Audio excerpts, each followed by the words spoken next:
आह,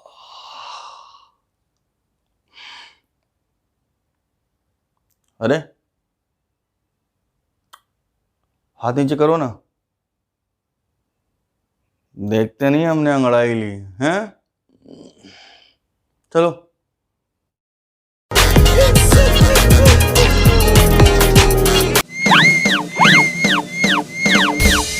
भाई साहब, दिल्ली पहुंचे हम, होटल में रुके हुए थे। डिनर के टाइम पे डिनर करने जो है एक कॉमन डिनर टेबल लगी थी होटल में, वहां पहुंचे, अपनी सीट ली, बैठ के डिनर करने।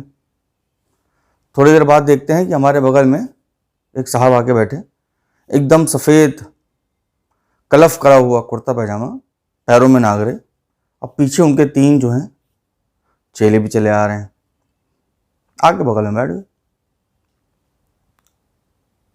स्माइल एक्सचेंज हुई। हमने पूछा उनसे, भाई साहब कहाँ से? तो उन्होंने इशारा कर दिया पीछे की तरफ ऐसे। तो उनका चेला जो है, जो पीछे खड़ा था, वो बोला, लखनऊ से हैं जनाब, नवाब हैं लखनऊ के। ओह अच्छा। मैंने कहा पर अब नवाब तो रह नहीं गए लखनऊ में। तो फिर उन्होंने इशारा किया, फिर पीछे से चला बोला, ये नवाब साहब ही बैठे हैं, इनकी आत्मा नहीं भटक रही जो आके बैठ गई बगल में। फिर धीमे से थोड़े बाद में नवाब साहब से पूछा, नहीं नवाब साहब ये ठीक है, एक आध असिस्टेंट बहुत है, ये 3 असिस्टेंट?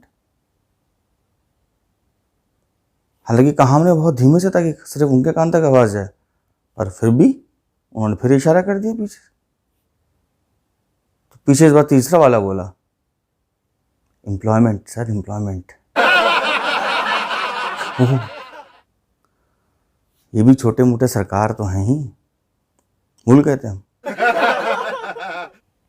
बहरहाल जब वो खाना खा के उठने लगे तो उन्होंने फिर इशारा किया ऐसे करके। तो उनमें से एक बोला कि हुजूर आपको न्योता दे रहे हैं अपने कमरे में। खैर हम खाना खा के थोड़ा टहले, फिर नवाब साहब के कमरे में चले गए। तो हुक्का हमारे आगे कर दिया गया। तो हमने हुक्का लगाया और गुड़ गुड़ गुड़ गुड़ गुड़ करके जो है खींचा, आराम से खींच गया, फेंका अपना धुआं, तो वो नीला धुआं निकल रहा था, हमें भी अच्छा लगा पीने में, फ्लेवर्ड हुक्का था। हमने फिर हुक्का जो है नवाब साहब की तरफ बढ़ा दिया। पर देखते क्या है कि नवाब साहब का जो एक चेला है, उसने पकड़ के हुक्का खींचा गो गो गो गो गो, और उसके बाद नवाब साहब के पास गया। नवाब साहब ने मुंह खोल दिया, उसने नवाब साहब के मुंह में डाल दिया सारा धुआं अंदर।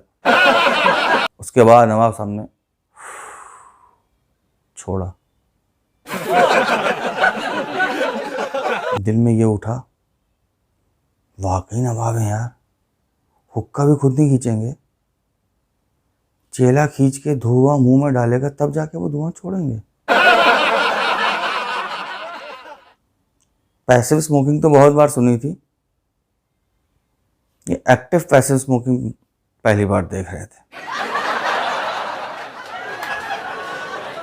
बहरहाल बात आगे बढ़ी, इंटरेस्टिंग किरदार थे वो मेरे लिए। मैंने कहा पर आप ये सोचिए ना कि अगर आप इसी पैसे को थोड़ा संभाल के खर्च करें तो 3-4 साल आप आराम से मतलब जो है गुजार सकते हैं, अच्छे से गुजार सकते हैं, बनिस्बत ये कि आप 20-30 दिन जो है नवाबियत से जिए। तो बोल उठे वो, कहने लगे ध्यान से सुनिए, 100 दिन की मुफलिसी से अच्छी, 100 दिन की मुफलिसी से अच्छी 1 दिन की अमीरी है। 100 दिन की मुफलिसी से अच्छी 1 दिन की अमीरी है। इनके कुर्तों की जेब छोड़िए, इनके कुर्तों की जेब छोड़िए, इनमें मोहब्बत की गरीबी है। इसके लिए भी जिगर बहुत मजबूत चाहिए।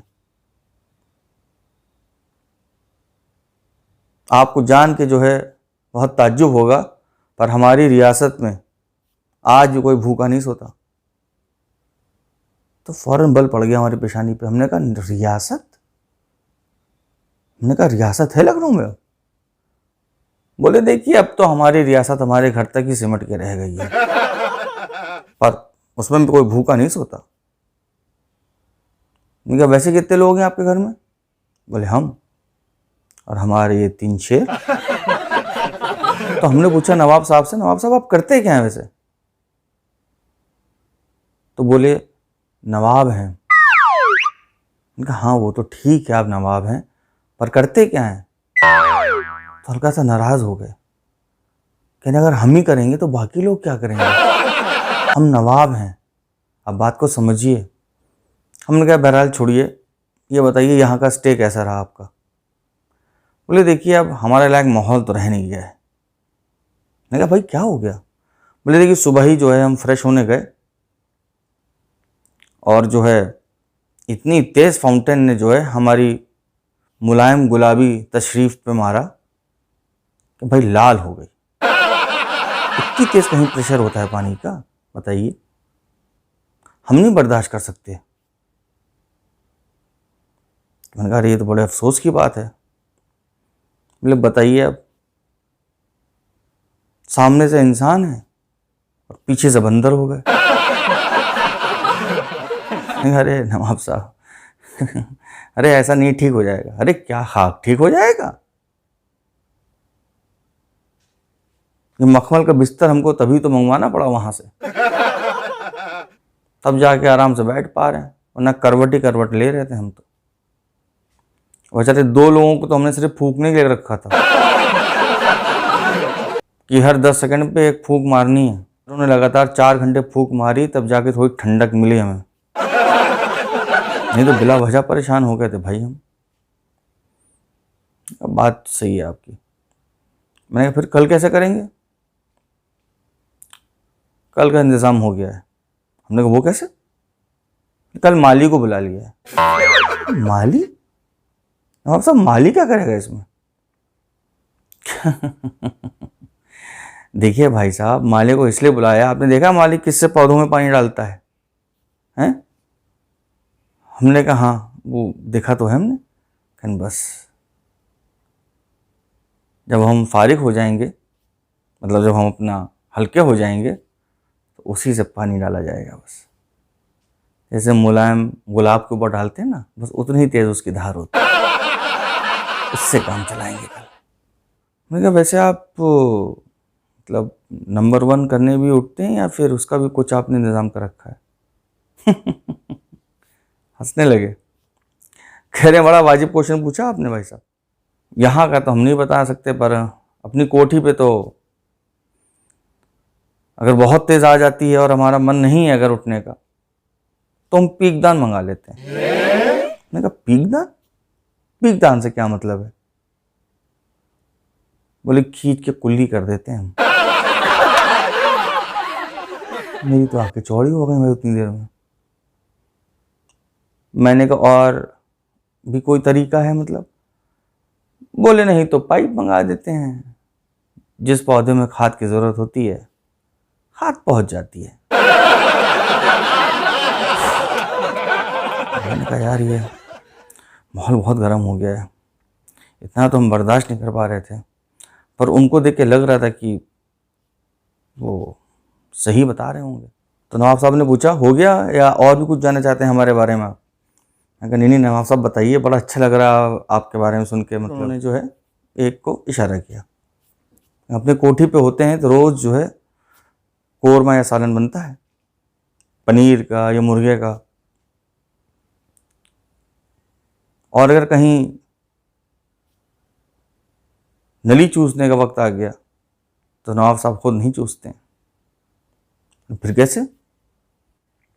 कहने लगे वैक्यूम क्लीनर जो है उसका यूज़ करते हैं, पतला सा पाइप लगा रखा है, वैक्यूम क्लीनर से खींचते हैं सट से मुंह के अंदर।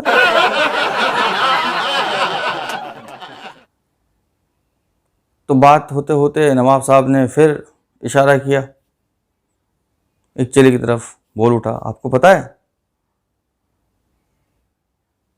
हमारे जो नवाब साहब हैं ये एक्चुअली नवाबी ख़ानदान के हैं। इनको जब छींक आती है ना तो 2 लोग इनके पास में आ जाते हैं। तो उन्होंने बोला कि आमतौर पर आदमी कैसे छींकता है, छी। पर अगर नवाब साहब इतनी ज़ोर से अगर छींकेंगे तो गर्दन में लचक आ सकती है ना। तो फिर तो 2 लोग जो हैं इनके मुंह को पकड़ लेते हैं, जबड़े की तरफ सहारा दे देते हैं। तो जब ये इनको छींकते हैं ये तो स्लो मोशन छी धीमे से गर्दन नीचे आती है। बोले एक काम करिए, हाँ बताइए, कहने आपके पास रुमाल है? जी है। कहने लगे आप निकालिए उसे। निकाल लिया मैंने रुमाल। बोले इससे अपनी नाक बंद कर लीजिए। और उन्होंने एक चेले को बुलाया, भाई इधर आओ, थोड़ा सहारा दो। तो क्या हुआ क्या? तो दूसरा चेला बोला, अरे आप रुमाल रख लीजिए नाक पे, हुजूर के पेट में ऐंठन हो रही है, अभी तो एक को बुलाया सहारा देने के लिए, खुद नहीं उठा सकते अपनी तशरीफ़। अब एक तरह से जब तशरीफ़ उठेगी तभी तो रिलीज़ होगा ना। जी हुजूर, मैं चलता हूँ।